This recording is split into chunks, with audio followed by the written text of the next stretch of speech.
E aí, gente? Boa noite para vocês, espero que esteja tudo bem. Eu queria fazer isso já há um bom tempo. Eu queria gravar os vídeos aí dos nossos estudos antes de mandar para vocês, que é justamente para quê? Para vocês terem tempo de estudar, de analisar, de pesquisar, para depois, quando a gente entrar ao vivo, a gente faz aí as nossas perguntas, os nossos questionamentos, tudo aquilo que a gente tem feito. Então, Eh, como vocês estão vendo, eu vou fazer uma coisa, eu não sou profissional, não faço a mínima ideia como faz isso de uma forma melhor. É uma curva de aprendizado muito grande. Eu sou profissional da área de TI, não sou do profissional da área de audiovisual. Então o que vale é o conteúdo. E aí a gente vai aperfeiçoando esse conteúdo na medida do nosso possível. O mais importante é a gente conseguir fazer, ah, levar aí o nosso conhecimento, os nossos estudos, para que a gente não fique parado, né. E uma forma bem interessante da gente discutir, cada um trazer informações. Então, hoje eu estou fazendo essa gravação para vocês, e acho que é a primeira de muitas aí que nós vamos seguir. E à medida do possível a gente vai melhorando, tá. Então hoje o que nós vamos estudar, a lição da semana é do Livro dos Médiuns, capítulo 21, da influência do meio. Então, vamos lá, vamos fazer os nossos estudos, vamos fazer as nossas referências e fiquem aí à vontade depois para vocês fazerem suas colocações, suas perguntas, tá certo? Então vamos embora, vamos fazer nosso trabalhinho. Nós vamos agora entrar na no nosso capítulo e vamos fazer a primeira pergunta. A primeira pergunta é muito interessante, né. Allan Kardec, ele faz a seguinte questionamento: "O meio em que se acha o médium exerce alguma influência nas manifestações?". Esse já é muito interessante, porque nós, na nossa visão simples humana, a gente pergunta: "Bom, no meio que acha o médium", a gente começa a acreditar que isso seja o lugar que ele vive, o meio, a forma que ele vive no mundo, e nós vamos enxergar que não é nada disso, né. Nós cada vez mais, cada vez que a gente mergulha na doutrina espírita, nós vamos enxergar, vamos perceber que os espíritas dão atenção ao mundo moral, ao meio moral que nós vivemos, né, a nossa casa espiritual. Não importa o meio material, o meio físico que a gente vive, não importa o lugar que a gente vive, o que importa é, o mundo moral que a gente vive. Então, vamos começar a perceber, vamos começar a olhar o que ele diz. Todos os espíritos cercam o médium e auxiliam, para bem ou mal. Então ele já começa aí a tirar a nossa ideia de um local, ele já começa a nos dar ideia de moral. O que significa? Todos nós sabemos, hoje nós já sabemos que ser médium, a definição de médium que Allan Kardec deu para nós é: o médium é todo aquele que faz a comunicação com o mundo espiritual. Agora, é usual nós chamarmos de médium aquele que tem a manifestação, ostensiva, aquele que consegue comprovar, que há um espírito, há uma manifestação espiritual. Nem todo mundo faz isso, a gente sabe disso. Só os médiuns ostensivos. Porém, nós costumamos a dizer que todo mundo tem um grau de mediunidade, porque todos nós a gente acessa aí, porque somos espíritos, né. Então todos nós a gente, se liga a aos espíritos, a gente se liga aos espíritos nessa comunicação.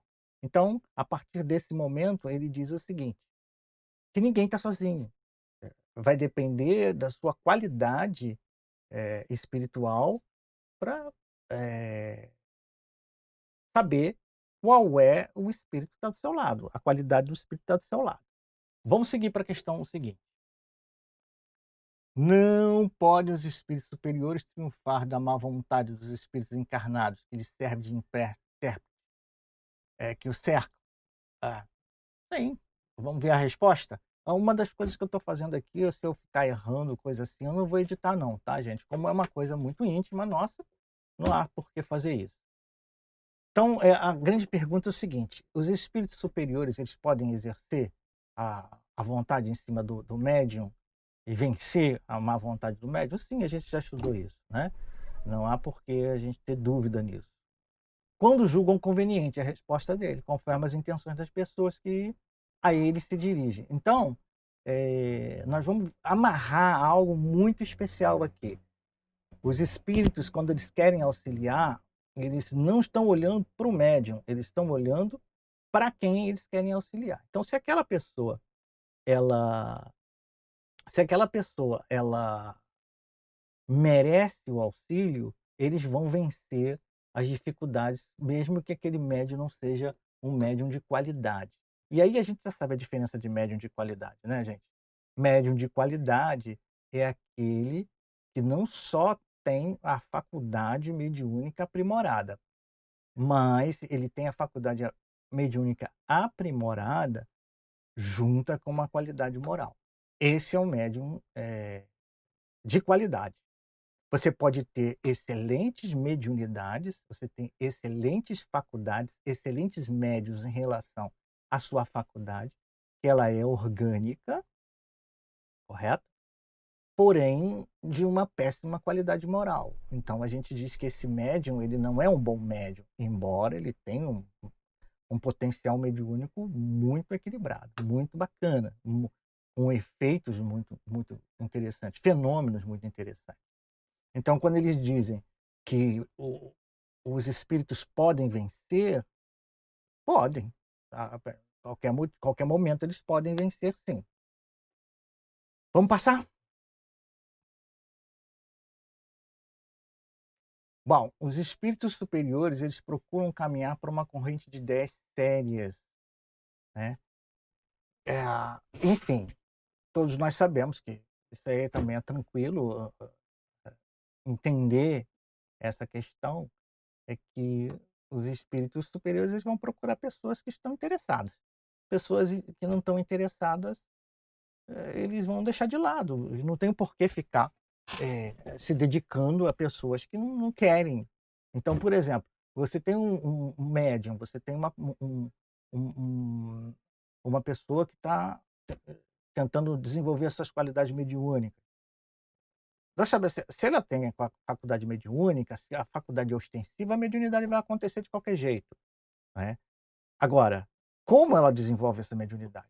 As qualidades para a mediunidade. Ela tem que desenvolver sua condição moral, sua autonomia, seu livre-arbítrio, sua inteligência. Ela precisa desenvolver a inteligência para desenvolver a moral. Só com inteligência ela consegue ir desvendando se os seus atos estão bons, se os seus atos estão maus, com muito estudo, com muita qualidade. Então, esse é um ponto bastante importante.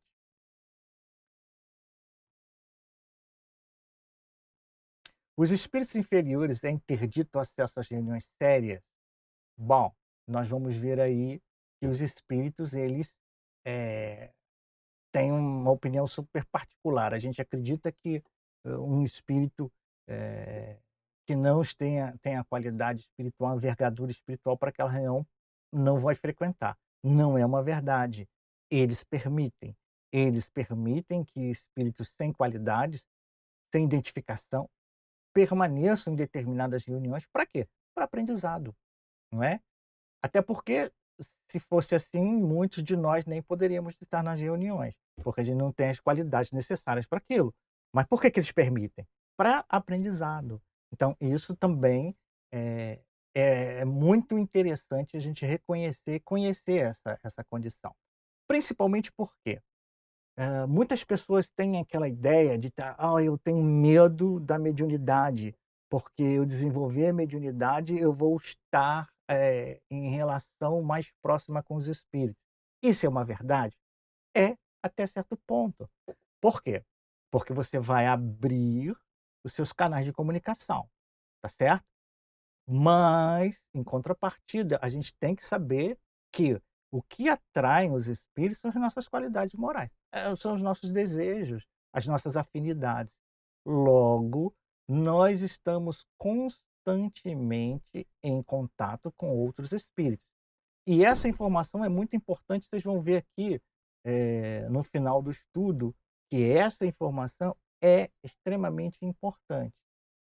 Nós estamos constantemente em contato com espíritos que pensam como nós, que têm essas são afins, são muito parecidos com a gente, gostam das mesmas coisas que nós, fazem muitas vezes as mesmas coisas, nós fazemos as coisas que eles desejam, a gente recebe as influências desses espíritos e nós influenciamos esses espíritos ao mesmo tempo.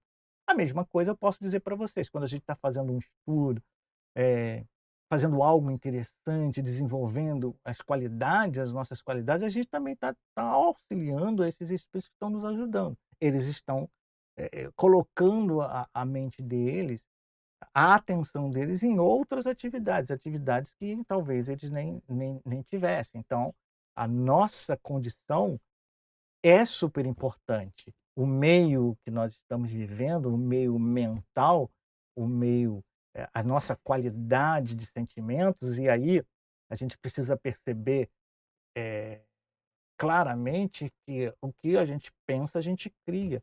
Então o nosso mundo mental é o que nós estamos criando. A ambiência espiritual nossa, ela, somos nós que estamos criando. E uma das coisas mais importantes para o médium é conhecer que ele é um médium, é um meio para que essa ambiência ela se transforme, ela apareça no mundo, correto? Vamos seguir? Até aí, eu acho que já tem bastante coisa para vocês, eh, aprenderem, estudarem. Vamos ver a 232. Por erro acreditar, alguém precisa ser médium para atrair a si os seres do mundo invisível. Bom, então nós vamos ver aqui, essa afirmação é justamente o que nós colocamos lá atrás. Isso depende da definição do que é médium. Muita gente fala assim, ó, todo mundo é médium, como se todo mundo se comunicasse abertamente com os espíritos. Não é isso. Allan Kardec não definiu assim. Ele definiu: todos nós somos médiuns porque temos um certo contato com os espíritos. Porém, só chamamos de médiuns aqueles que têm a faculdade ostensiva, aquela faculdade que todo mundo percebe. Então é bom que a gente procure as definições direitinho. Veja que ele coloca bem aqui, né? Por aí eu acreditar que alguém precisa ser médium para atrair a si os seres do mundo espiritual. Significa que a gente está em contato constante com os espíritos. Eles povoam os espaços, temos incessantemente em torno de nós, ao nosso lado, vendo-nos, observando-nos, intervindo em nossas reuniões, seguindo-nos ou evitando-nos, conforme os atraímos ou repelimos. Então, esse é o princípio da vida: atração e repulsão. O que nos atrai é aquilo do nosso interesse, o que nos repulsa é aquilo que não temos interesse, né? Então você, por exemplo, aqui, eu estou no Rio de Janeiro, eu gosto do Flamengo, eu não vou entrar na torcida do Vasco. Se eu for no São Paulo, se eu sou corintiano, eu não entro na torcida do Palmeiras. Então isso é uma questão de semelhança. Ela mais não é do que um meio de comunicação, né? De acordo com o que dissemos acerca das causas da simpatia e antipatia dos espíritos. Eu sou simpático a você, eu gosto de estar do seu lado, eu tenho interesse em estar do seu lado, eu fico feliz em estar com você. E, por outro lado, eu sou antipático a você, eu não quero estar perto de você. Isso acontece tanto para o espírito encarnado e para o espírito desencarnado. É justamente esse meio que fala a questão do Livro dos Médiuns. De acordo com o que dissemos acerca das causas da simpatia, não. Facilmente se compreenderá que devemos estar cercados daqueles que têm afinidade com o nosso próprio espírito. Pronto. Conforme é este graduado ou degraduado, ou degradado. Consideremos agora o estado moral do nosso planeta e compreenderemos de que gênero deve ser os que predominam entre os espíritos errantes. Se tomarmos cada povo em particular, poderemos, pelo caráter dominante dos habitantes, pela sua preocupação, seus sentimentos mais ou menos morais e humanitários, dizer de que ordem são os espíritos e de preferência reúnem no seio deles. Bom, ele foi genérico, né? Ele falou em termos de população, planeta. Aí a gente pode trazer isso para nós. Quais são os nossos interesses? O que nós gostamos? O que nós fazemos nas nossas vidas? Nós somos críticos dos outros? Nós auxiliamos? Nós só falamos coisas construtivas? Nós só falamos coisas destrutivas? Nós somos maledicentes? Então você começa a observar as suas qualidades e os seus vícios. Com isso, você vai saber qual é a sua quais são os espíritos que estão ao seu lado, não é? Então, uma pessoa, por exemplo, raivosa, que vive com raiva, vive destruindo pessoas com palavras, vive agredindo, vive chamando outras pessoas eh, com palavrões. Que tipo de vida espiritual ela vai ter, não é? Que tipo de amizade espiritual ela terá? É a mesma coisa, a pessoa sensual, só vê sensualidade. Que tipo de amizade espiritual ela vai ter? Então, uma pessoa que busca o desenvolvimento da inteligência, do intelecto, estudando, aperfeiçoando, busca o trabalho de auxílio ao próximo, busca o trabalho de qualidades interiores. Qual vai ser a ambiência espiritual dessa pessoa? Claro que de espíritos cada vez melhores. Então, nós estudamos semana passada as qualidades morais, não é? Falamos muito sobre o que é caridade, o que é essa caridade que se fala. Descobrimos aí que caridade, na palavra caridade, para Allan Kardec, da época de Allan Kardec, não era só a assistência social, era também a assistência social, o auxílio ao próximo, mas que nós falamos muito da pureza do coração. O que é a pureza do coração? A pureza do coração é você fazer ao próximo o melhor possível e de forma totalmente desinteressada. Essa é a melhor qualidade. Vamos seguir.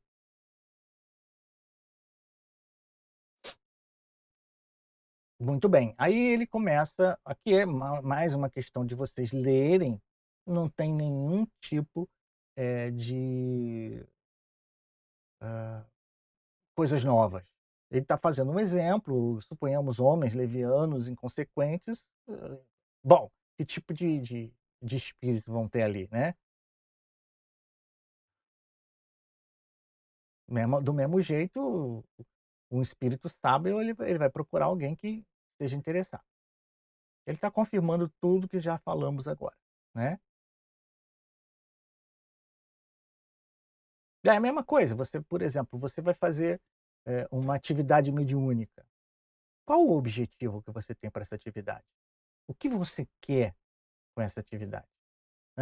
Muitas vezes aí a gente vê eh, as brincadeiras, né? Tem aquelas brincadeiras do copo, brincadeira disso, chama aquilo, chama pessoas inconsequentes, que não sabem o que estão fazendo. Então, lógico, é evidente, não vão ter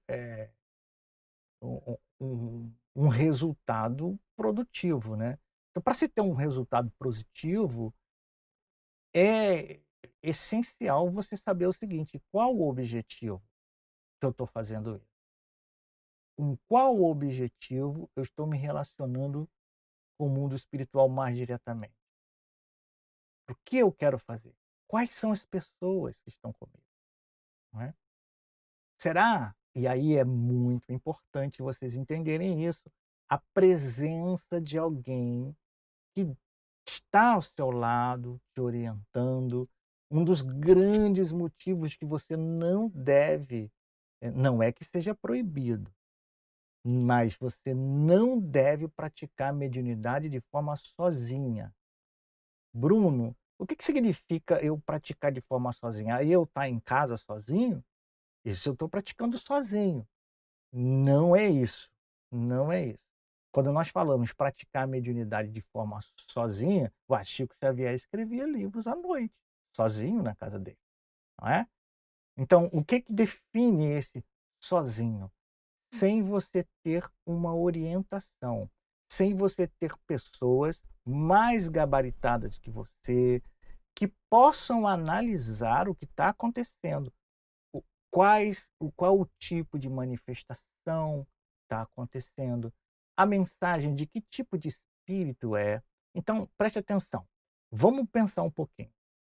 Se eu estou rodeado de espíritos que pensam como eu, que eh, estão relacionados comigo, estão junto comigo nos problemas, é muito natural de que eles, eh, digam coisas muito usuais para mim, falem coisas da mesma forma que eu falo.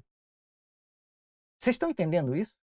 Então, uma pessoa de fora que seja gabaritada para isso, ele percebe isso, não é? E vai mostrar estas questões de forma educada, de forma simples, de forma combinada, não é? Para quê? Para que você comece a perceber aonde você precisa melhorar, o que você precisa buscar, o que você precisa fazer para melhorar a sua qualidade mediúnica, tá bom? Por quê? Porque o médium que ele não consegue se furtar dessas mensagens constantes de formas iguais, mostra que ele não está tendo desenvolvimento, que ele pode estar sofrendo uma pequena obsessão ou até uma grande obsessão, uma fascinação, dependendo da qualidade dessas mensagens. Então, por exemplo, se você pega, eh, mensagens de espíritos que começam a dizer que são espíritos valorosos, sábios e tal, e as mensagens têm um conteúdo complicado, escritas muito complicadas, escreve, escreve, escreve, escreve, escreve e não tem mensagem nenhuma, não fala nada com aquelas mensagens, são todas atrapalhadas. Isso é sinal de uma fascinação, de uma obsessão. E precisa ser tratado, esse médium precisa ser tratado. Ele não está sabendo o que está fazendo. Então é muito importante essa análise. Qual é o meu meio?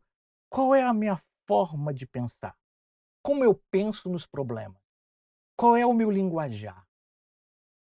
O que eu como eu tomo decisões em determinadas coisas. Aí, quando nós estivermos nas comunicações espirituais, nós vamos ver. Pode ser que nem seja uma comunicação espiritual, pode ser o que nós chamamos de animismo, mas isso a gente vai estudar para depois, né. É a manifestação da sua alma, a manifestação dos seus desejos. Isso é normal também. Isso é uma balança na mediunidade, o animismo é base para que a mediunidade aconteça. Você nunca vai deixar de ter animismo. O que vai acontecer é que você vai diminuir o seu animismo para que a mediunidade, para que o espírito se manifeste melhor. E isso é o treinamento. Esse é o treinamento mediúnico. É você aprender a silenciar o seu eu para que o outro eu se manifeste melhor. Tá certo? Vamos seguir?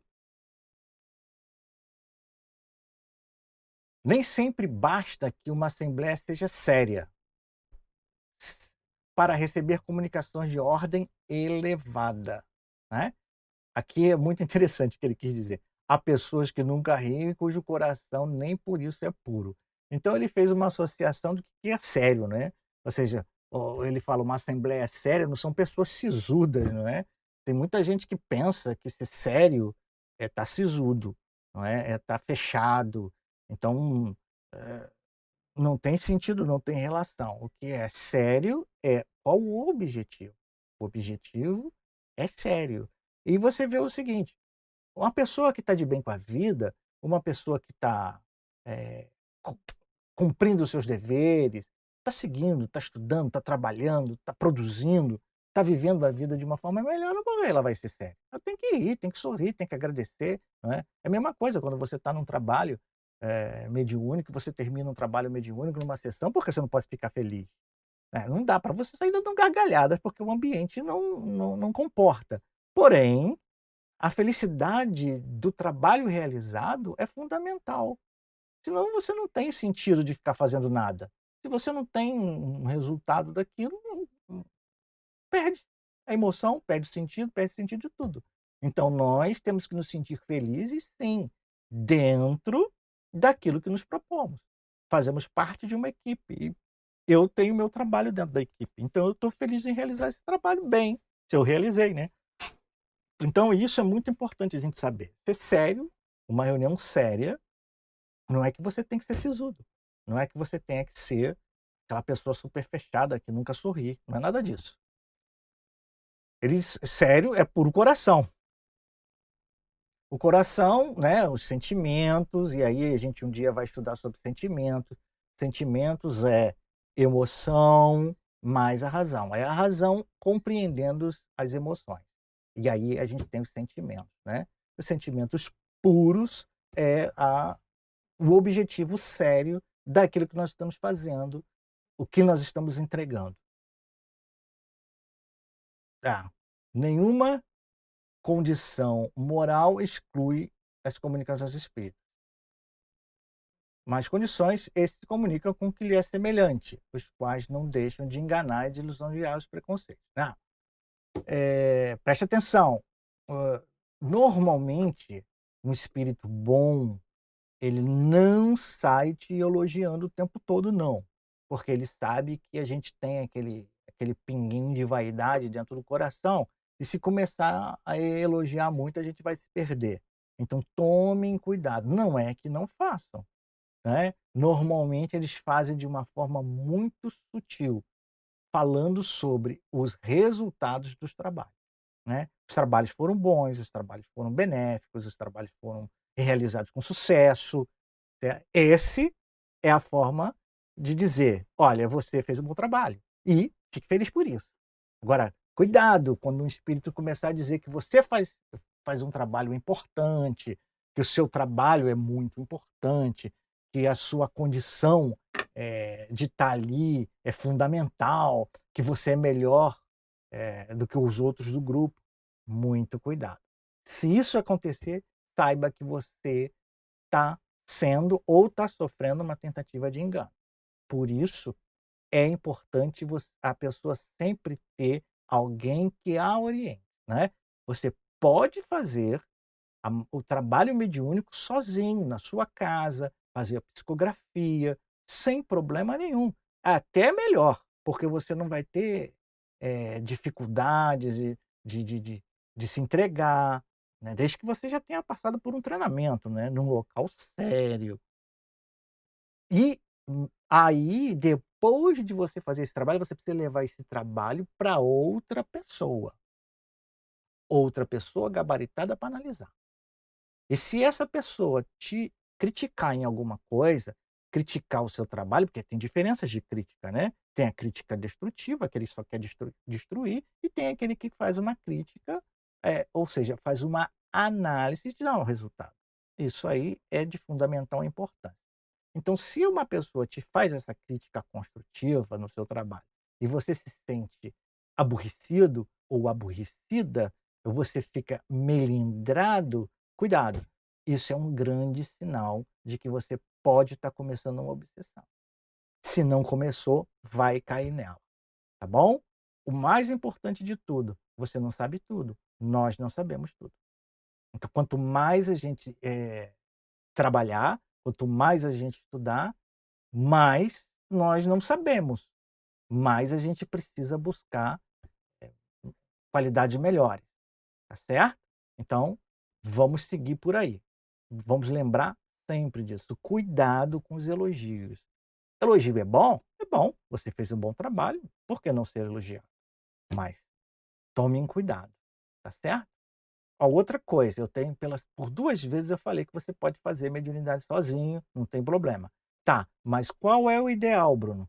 Ligue-se a um centro idôneo, um centro de produção boa, né, com pessoas boas. Ali é o melhor local para você desenvolver a mediunidade.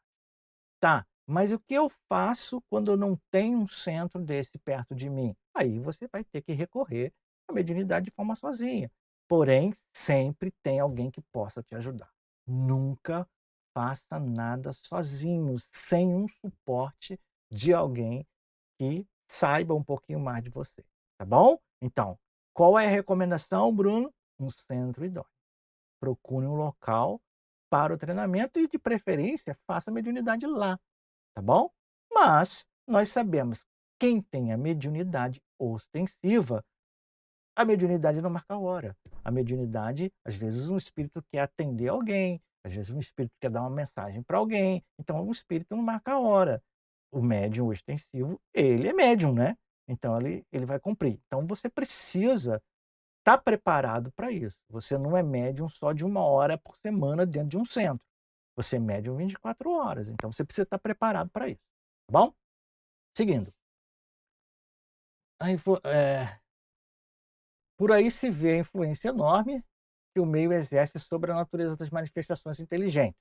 O meio, mais uma vez, nós tínhamos a ideia de que o meio era o local, né, e não é.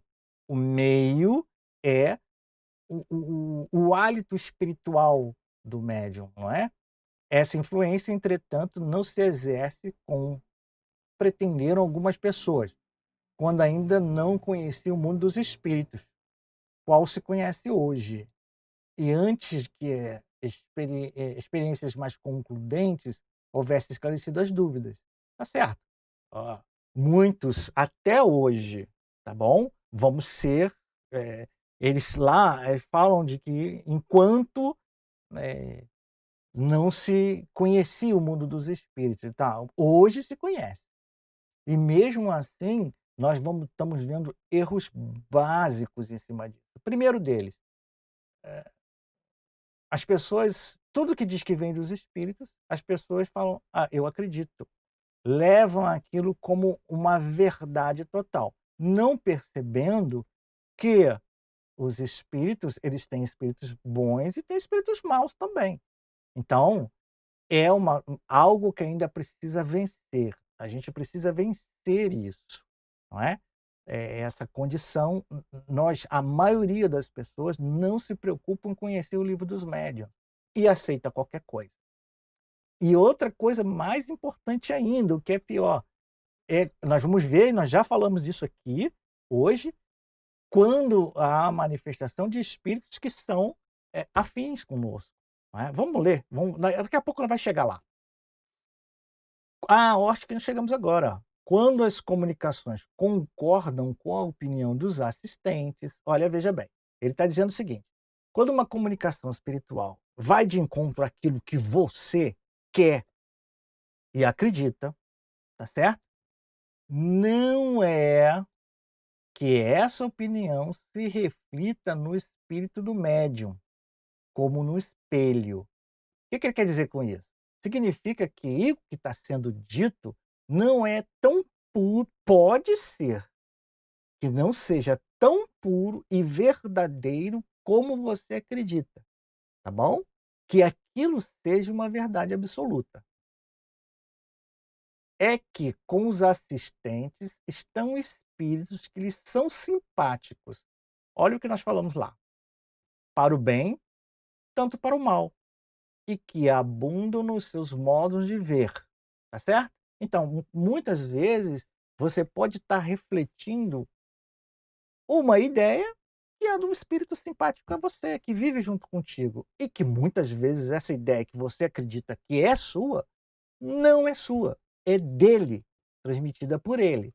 Então, mais uma vez, não significa que tudo que nós recebemos dos espíritos, tudo que nós recebemos como mediunidade, tudo que nós recebemos como aqueles eu recebi um aviso espiritual, não significa que isso seja reflita uma verdade pura e simples que devemos acatá-la de uma forma de olhos fechados.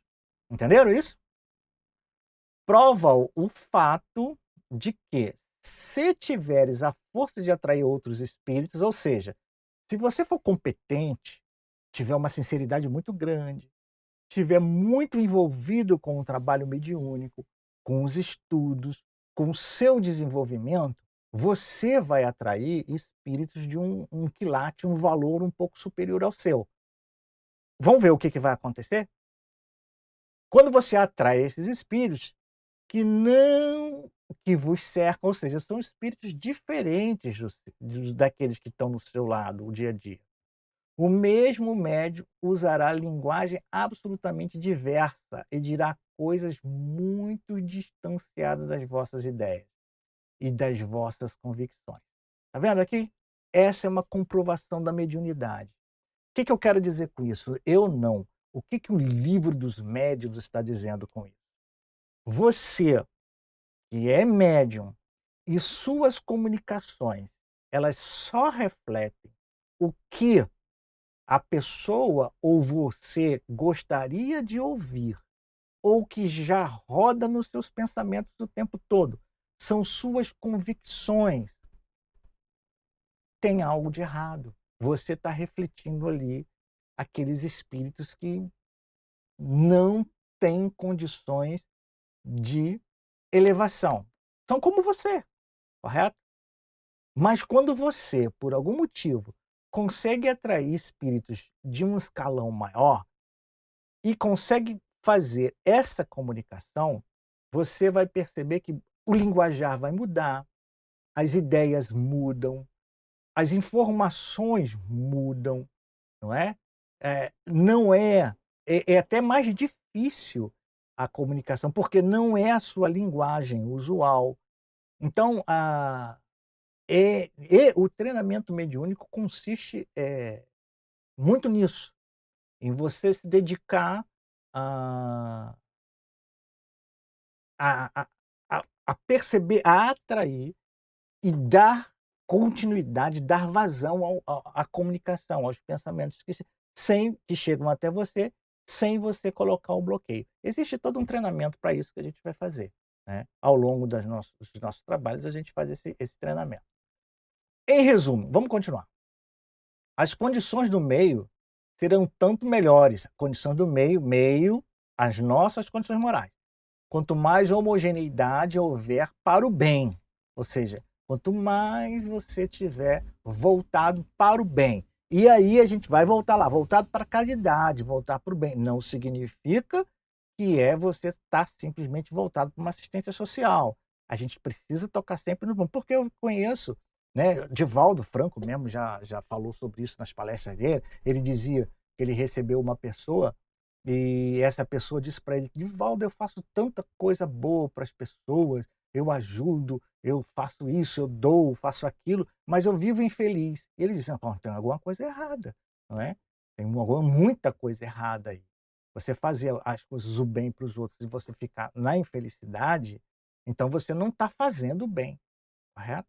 A sua mente está voltada para um ponto errado, né". Nós vimos aí na na semana retrasada, no último estudo nosso sobre as lições morais, não é, nós vimos sobre a condição que nós vivemos até hoje, até antes da doutrina espírita, que é aquela doutrinação de que você tem, a culpa, você tem a recompensa, você faz o erro, você tem culpa, você faz o bem, você tem recompensa.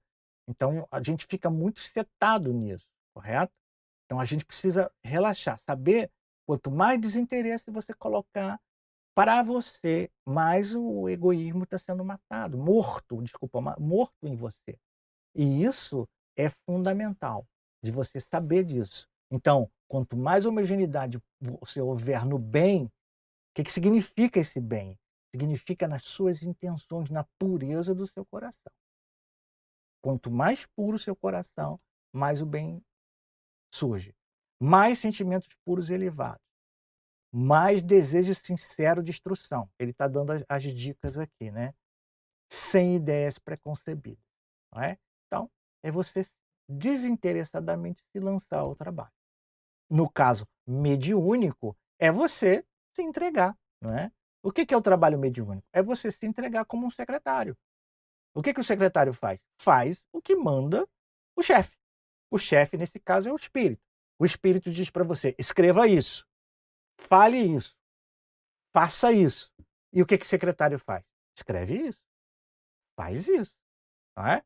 Ele não vai deliberar, ele não é discricionário dele, ele não vai achar nada, ele não vai, deturpar o que o outro mandou. Se ele mandou fazer isso, ele tem que fazer isso. Isso é mediunidade. A grande dificuldade da mediunidade é justamente isso, a gente recebe o influxo, o pensamento, a vontade do espírito, e aí você está ainda com sua vontade muito aflorada. Não é? Então aquilo entra no seu sistema e você vai tirar conclusões. Você vai achar alguma coisa. Quando você vai tentar achar alguma coisa, você interrompe a comunicação. Então, A mediunidade é como se você estivesse apagando a sua vontade. Para mim, eu agora me entrego de corpo e alma para o trabalho. Eu não critico, eu não falo nada. A minha opinião não interessa. Esse é o ponto principal da mediunidade. Vamos ver a última página? Esse estudo é muito pequenininho e aí eu acho que você já tem bastante coisa para analisar. A última página é término do estudo. Então, muito bem. O que nós queríamos estudar isso hoje, vocês já tiveram aqui uma base, um vídeo de estudo, um comentário rápido, não é?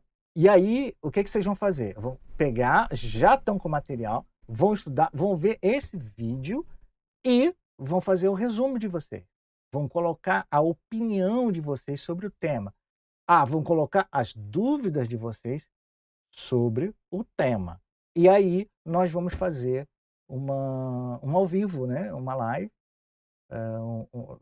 nós estamos fazendo acho que via Hangout, Meet, do Google, né? Isso. Acho que vai se reunir e aí você já tem material para perguntar, para a gente desenvolver mais ainda o estudo. Muito bem. Bruno, eu queria tirar uma dúvida sem ser na reunião, sem ser na vídeo. Muito bem, é só você me mandar uma mensagem, pode me mandar por WhatsApp, por e-mail, pode gravar um vídeo e mandar para mim, não é? Não tem problema nenhum. Hoje a tecnologia está aí. A gente vai aprendendo aos pouquinhos a usar essa tecnologia. Tá bom? Uma boa noite para vocês. Espero que cada dia a gente consiga melhorar mais essa ferramenta. Eu sou sincero, é uma coisa muito amadora da minha parte, eu não tenho experiência nenhuma e comecei agora, hoje, o primeiro vídeo. Então eu vou colocar isso no canal no YouTube e aí depois eu vou começar a postar vídeos lá no YouTube. Então, aproveita, vocês entram lá, eu vou mandar para vocês, eu coloquei o nome do canal, Projeto Rivaio, tá bom? É um nome bem sugestivo, né, é o nome do Allan Kardec. Hippolyte Léon Denis Rivail. Bruno, por que então você não botou o projeto Kardec? É porque eu também, Kardec é o pseudônimo dele, depois do Espiritismo. Se a gente bota Kardec, a gente só vai falar do depois, né, quando o Espiritismo, né? Então o Rivail é que a gente vai falar um pouco antes. Vamos falar assim, como foi a construção do, do pensamento espiritualista da época do século XVIII. Por que que o espiritismo pegou nessa época, né? O pensamento de Rousseau, do Pestalozzi, até chegar ao professor Rival, Mesmer. Como é que era o pensamento de Mesmer? Muitas pessoas, né, não conhecem o pensamento de Mesmer. O Mesmer é que introduziu o mesmerismo, né? A passe magnético, que a gente conhece como passe magnético, né? Então, Mesmer, ele fez todo um trabalho e Allan Kardec, ele estudou Mesmer durante 35 anos. Então, a base de conhecimento espiritualista de Allan Kardec, uma delas foi Mesmer. E se nós olharmos lá nos livros de Mesmer, a metodologia do Livro dos Espíritos, de perguntas e respostas, Mesmer fazia. Foi Mesmer que trouxe o conceito de fluido cósmico universal de volta, não é? Era um era um era um conceito trazido lá da Grécia, trazido do pai da medicina, né, dos filósofos, passando por Sócrates, Platão, Hipócrates, né? Eh, Depois veio trazendo aí por Hahnemann, que desembocou com a homeopatia, e ele traz o conceito de força vital. Tudo isso já vem ao longo da história. Então a gente tem que mexer. Para entender a doutrina espírita, a gente precisa mexer nesse passado, entender esse passado. Senão nós não vamos chegar para um futuro de uma forma mais equilibrada, de um conhecimento um pouco melhor. Por quê? Porque faz uma diferença muito grande. A interpretação que nós temos hoje de determinadas coisas, até de palavras, como por exemplo, nós falamos de caridade, né, nós tivemos uma interpretação diferente, olhando com o olhar do século XVIII. Então, a partir daí, nós vamos seguir essa metodologia. Vamos mandar o estudo, vamos mandar o vídeo com pequenas explicações, uma pequena conversa, e aí vocês vão continuar no desenvolvimento, e aí vamos desembocar lá na frente numa live, num ao vivo para tirar dúvidas, aí vocês já têm perguntas, vocês já têm um macro na mente de vocês, tá bom? Deus abençoe a cada um de vocês, estejam muito bem, se cuidem, tá? Não brinquem com essa doença agora, não brinquem não, se se protejam direitinho, tá legal? Um abraço a todos.